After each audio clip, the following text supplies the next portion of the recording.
I have a terrific guest with me today, and I know you're going to recognize him from cable news, from his Twitter, and he's got his own radio show in Seattle. Jason Rantz, welcome to the program. Hey, how are you? Jason, I'll tell you, boy, you've been doing the Lord's work, man, for the last couple of years, especially in the last 10 months. We've seen you on the ground, and we'll talk about this later, but your Twitter account is just always on fire with amazing videos and insight and things like that.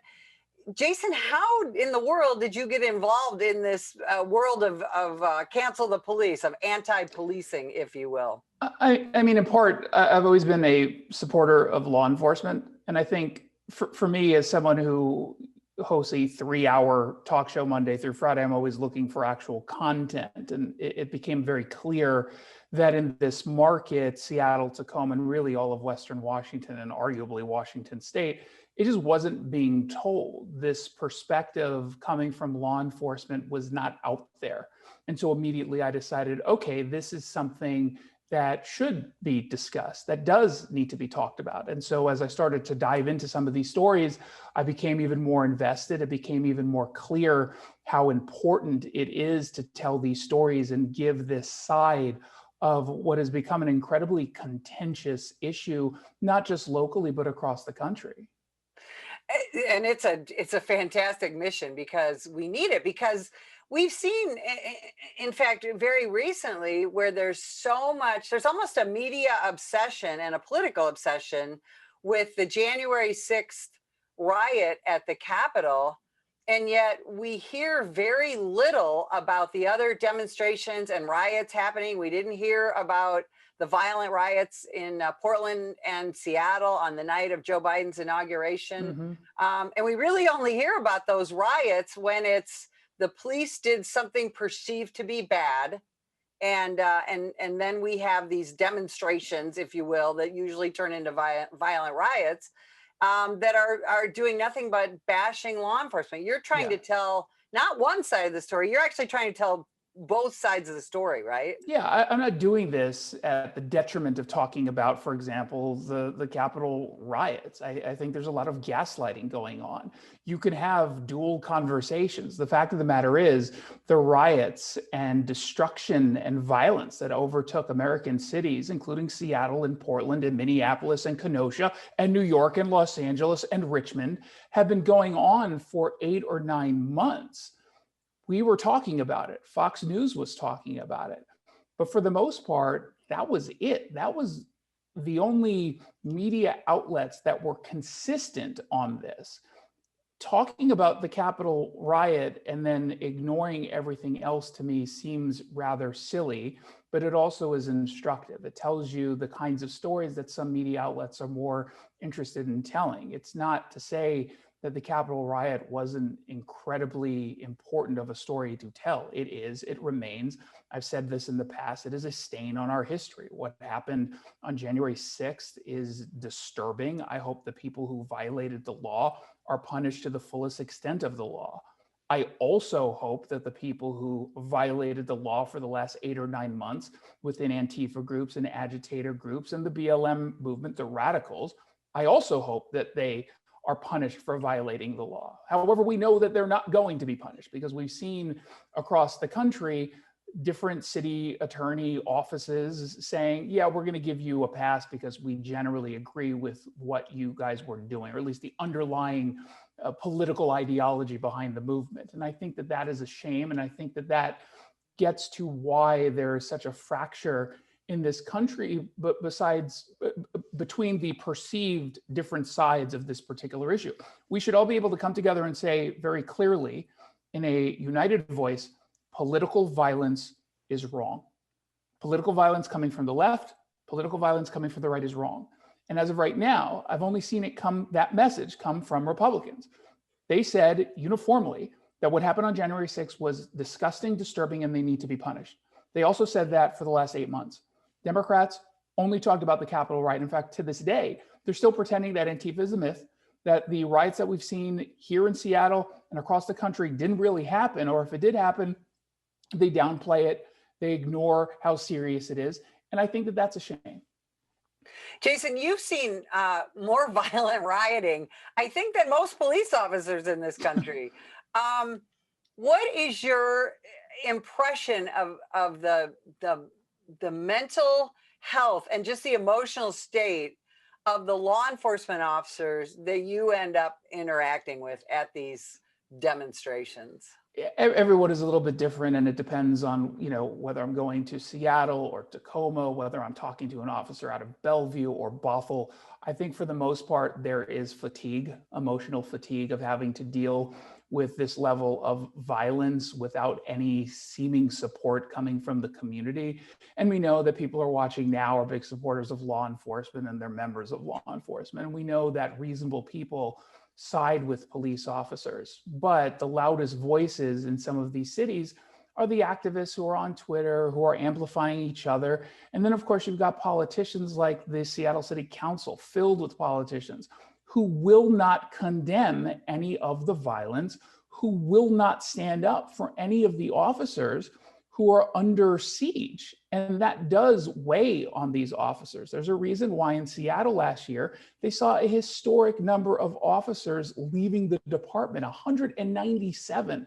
That is an insane, a staggering number of cops to leave such a small force, a force that was already understaffed. But remember, last year we had an incident in which Antifa and other agitators used quick dry cement to try to seal shut the door to the East Precinct on Capitol Hill while simultaneously trying to burn the building down. Not a single council member said anything. And I reached out to every council member's office through the communications director, and I had a simple request. Will any council member give me a statement condemning the actions? Only one responded telling me no, Councilmember Mosqueda, Teresa Mosqueda, will not. Everyone else did not even respond. It's a consistent lack of response that we're seeing in this city from this council, and the police officers notice. And not only do they notice, the agitators notice, which is why they feel enabled to do this kind of nonsense. Well, and it affects, I know it affects your business community, it affects your tourism. I know lots of people who I personally love. We love coming to Seattle. We have good friends there. We haven't traveled we're traveling, but we haven't traveled to Seattle in a year because of, all the places that we love to go and walk around. We always felt safe. That's not happening anymore. Well, where are you going to walk? You can't go to a park because it's been completely overrun by homelessness, because police have been taken completely out of it. You've got a surging number of homicides. We're in the middle now of a surging number of rapes. January alone, there were 29 cases.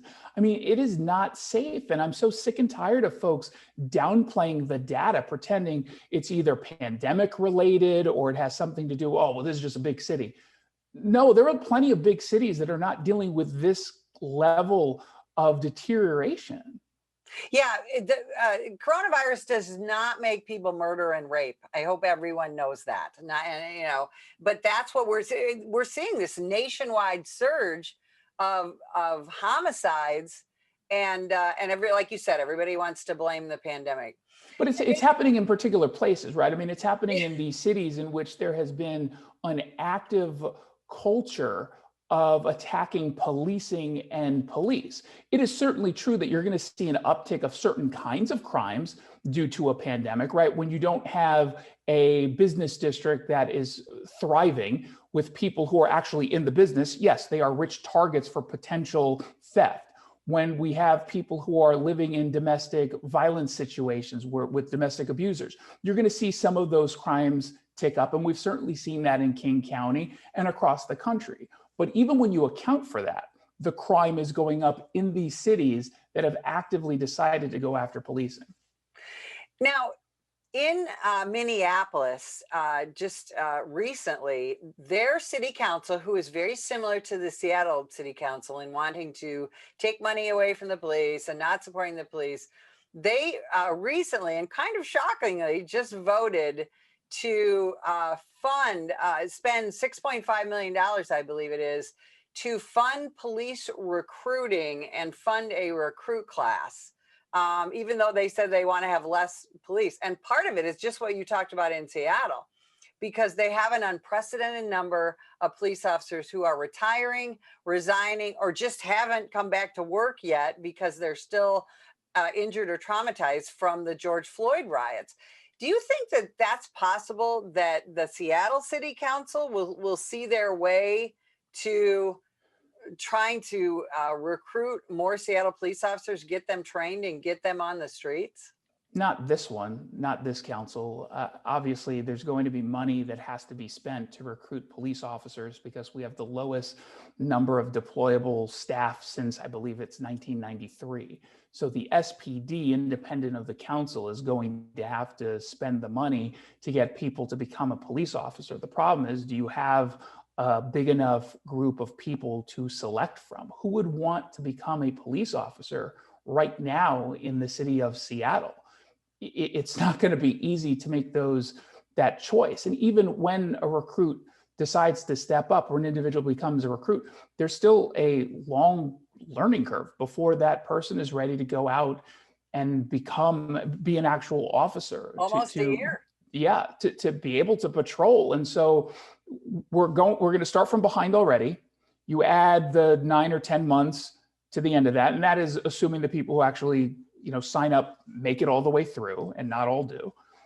That's a long time to wait, and that's a long time to deal with the worsening crime situation here. Now, the good news is we do have an election coming up. It's not the full council election, but you've got 2 at-large positions that are up for re-election, and you have a new mayoral race coming up.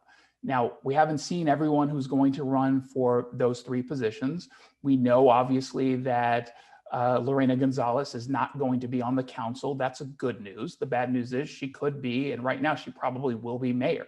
That's bad news. That's really bad news for this city. Wow. And that's happening again all around the country. Yep. where the anti-police politicians in these leftist cities they're having some success, which seems so illogical when people see the crime on the rise and things like that. Although, again, not everyone sees that because, again, it depends on what media outlet that you might watch, what newspaper you might read, right? Yeah, and I do think that people are starting to pick up on it. I mean, when you look at what's going on in LA County, for example, with their new DA, Gascon, you've got people who are pushing back in a significant way, including people who probably voted for him. In fact, likely voted for him, given the numbers in which he won in that race, saying, whoa, whoa, whoa, we wanted some change. We didn't want this kind of radical policies installed in which you're giving a pass to so many people. When you look at what's going on in New York City, for example, rising crimes, you've got people who are actively fleeing the city and fleeing the state. I mean, we're starting to see these trends in more significant ways. And I think that the pandemic has shined a giant spotlight on it, because when the pandemic hit, for the most part in these cities, the only people who were outside were the homeless, right? Were people who are dealing with drug addiction. And when it's not masked by a thriving core of downtown Seattle or Portland or New Yorkers who are walking around, it really does make the problem stand out even more. And people say, well, what exactly are you doing to tackle the homeless issue in San Francisco? Well, what's being done? Because what's happening right now is disturbing. And then you realize there's no plan. And then naturally people start to get upset and they will get ready to push back. Well, and again, who ends up dealing with the homeless? Police do, the fire department, the business owners, and residents. And ultimately the residents. And it's very disturbing. It's very frustrating. Jason, as a journalist, I know that you're not supposed to be the story, right? You're supposed to talk about the story, and then when you do opinion stuff, you're to give your opinion, but you're not supposed to be the story. But at some of the riots that you have been at, you have actually become the target and kind of become the story, right? Your life has literally been in danger, hasn't it? Can you talk about that? Yeah, so I wrote a piece a couple weeks ago for foxnews.com in which I talked about really the way that Antifa groups and other agitators use social media to target members of the media when we go out and cover their violent mobs, their riots. And what ends up happening is, because most outlets won't actually cover what's going on, and if they do, they usually stay at the peripheries and they don't actually march within the mob the way that I do and several others do, my colleagues around the country do. We find ourselves in positions where folks online will try to figure out if we're there. And if we are, they end up taking screenshots of our faces. They tell folks on the ground that we're there, that we're taking photos and videos of them committing their vandalism or any other act that they're committing. And the intent is to harass and intimidate or physically assault us so that we either stop taking evidence, video evidence of their crimes, or just leave. And I've seen people get assaulted for videoing or photographing what's been going on. I was in Tacoma a few weeks ago at what became a riot, and I saw a colleague of mine who was getting harassed and had to leave because online people were calling him out. And I was there when I got called out. And someone had pinged me on Twitter saying, I don't know if you realize this, but so-and-so just sent out your name and your photo and said you were there. And it was very weird because as I got that note, we, like 2 minutes later, the person who I was with, we heard someone say my name.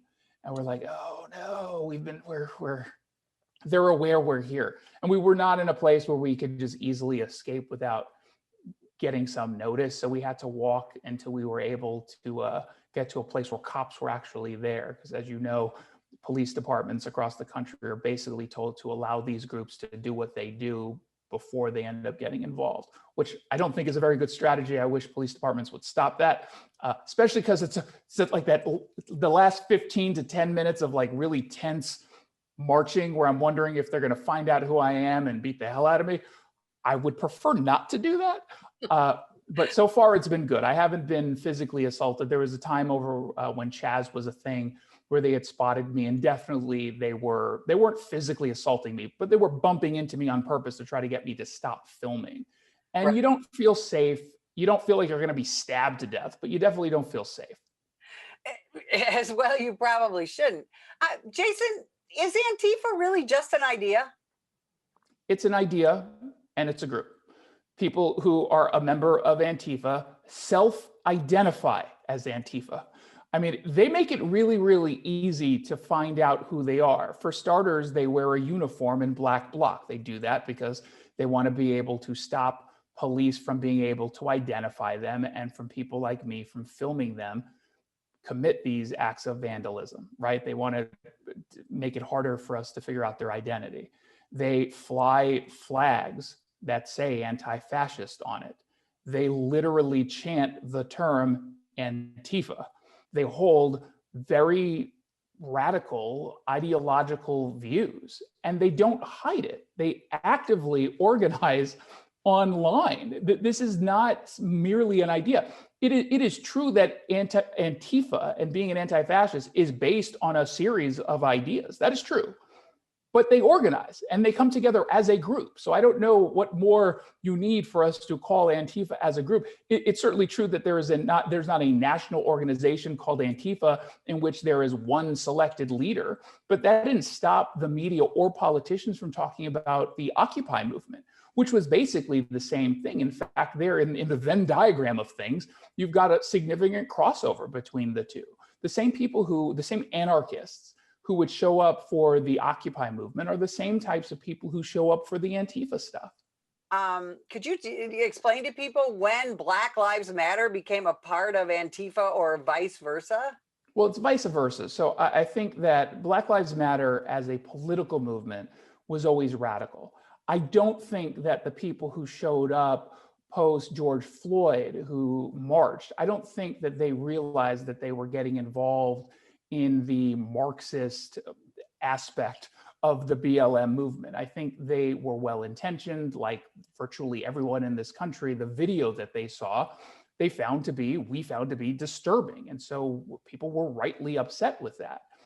But then, of course, Antifa does what they do, which is take advantage of movements. Again, there's in the Venn diagram, there's that crossover of people who show up to BLM marches and what ended up becoming riots also are members of the Antifa movement. And they use that in a way for cover for their own violence. When you look at the reasons why Antifa does what they do, they'll say that this is all about Black Lives Mattering. They don't care about Black lives. That's not what they're doing.